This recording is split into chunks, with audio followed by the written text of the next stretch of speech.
और मार्केट मंत्र, क्योंकि डेली हम आपको देते हैं शेयर मार्केट से जुड़ी हुई जानकारी आप तक पहुंचाते हैं। जान लीजिए, चाइना की इकोनॉमी में डिमांड स्लो है। जर्मनी की जीडीपी ग्रोथ फ्लैट रहने की संभावना, ग्रोथ प्राइसेस में भी तेजी की संभावना है, सिल्वर प्राइसेस में तेजी की संभावना। साउथ कोरिया में एक्सपोर्ट्स की अगर बात की जाए, एक्सपोर्टर्स की अगर बात की जाए तो बढ़ने की फिलहाल संभावना जताई जा रही, सिल्वर प्राइसेस में तेजी की संभावना।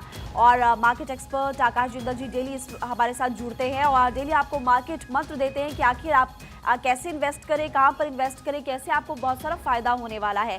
एक बार फिर से आपका बहुत बहुत स्वागत आकाश जिंदल जी।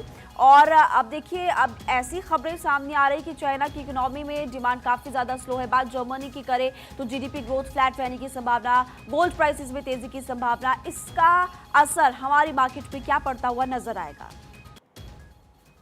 जी, मैं एक इकोनॉमिस्ट हूँ।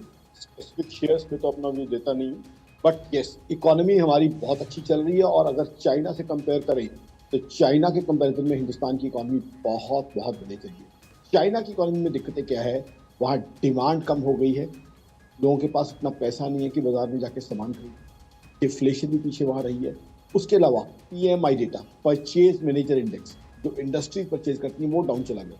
चाइना हमेशा से मैन्युफैक्चरिंग के लिए जाना गया है और मैन्युफैक्चरिंग ही चाइना की वीक होती जा रही है। साथ ही साथ चाइना में अनएम्प्लॉयमेंट भी बढ़ती जा रही है। अनएम्प्लॉयमेंट की दिक्कत वहाँ चाइना में काफ़ी हो रही है। टेक क्राइसिस पहले से ही है, रियल एस्टेट इशू पहले से ही है, और OBOR, one belt one road initiative के कारण चाइना को दुनिया के ज़्यादातर हिस्से में पसंद नहीं किया जा रहा। बिकॉज चाइना, हम सब जानते हैं, करता क्या रहा है, दुनिया की छोटी कंट्रीज को जो है लोन देता रहा हाई रेट ऑफ इंटरेस्ट पे। उसके बाद कंट्रीज के अंदर उसने इंटरफेरेंस की है। पाकिस्तान की ही बात करें, पाकिस्तान को जो है उन्होंने CPEC के नाम पे बहुत हाई रेट ऑफ इंटरेस्ट पे लोन दिया। साथ ही साथ उनको जो है ऑब्सोलीट पावर जनरेशन मशीनरी बेची, और आज जो है पाकिस्तान भी जो है फंसा हुआ है चाइना के अंदर। हिंदुस्तान की इकॉनमी की बात करें, हिंदुस्तान की इकॉनमी प्रधानमंत्री मोदी की टैलेंटेड लीडरशिप के अंदर, प्रधानमंत्री मोदी साहब के कुशल नेतृत्व के अंदर बहुत बढ़िया चल रही है।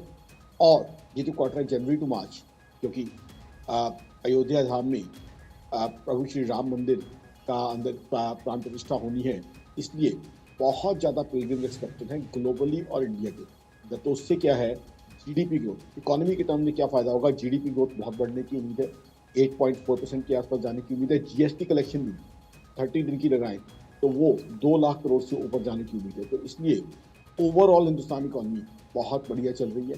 दिसंबर की बात करें, दिसंबर में भी यानी कि हॉलीडेज में ओवरऑल जो है इकोनॉमी हमारी काफी अच्छा अच्छा करने वाली, आने वाले समय में भी। आपने बहुत ही विस्तार से जानकारी दी है। फिलहाल आपको बहुत बहुत शुक्रिया, थैंक यू सो मच।